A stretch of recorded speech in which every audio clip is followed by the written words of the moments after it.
देवदासी जगन्नाथ संस्कृति को लेकिन आम समस्ते जाचे नाटा शुणिला मात्र आम मन में आसूँ जगन्नाथ कला और संस्कृति प्रेमी लोकों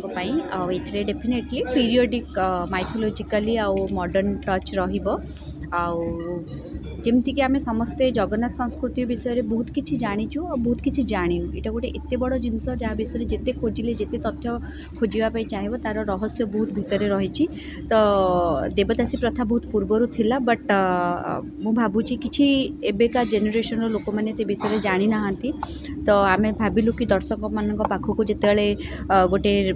भिन्न धरण फिल्म नहीं कि आसबू तो से निश्चित भाव में जगन्नाथ ना को लेकिन जगन्नाथ संस्कृति उपर लोक सहित मॉडर्न टच देकी गोटे ओडिया फिल्म तैयारी करने चिंता कलु और से ना भी देवदासी रही निश्चित भाव में देवदासी कल्चर जगन्नाथ कल्चर सब जिनस को एकाठी करी ओडिशा बैकग्राउंड रे ओडिशा कल्चर को लेकिन फिल्म टी तैयारी हम।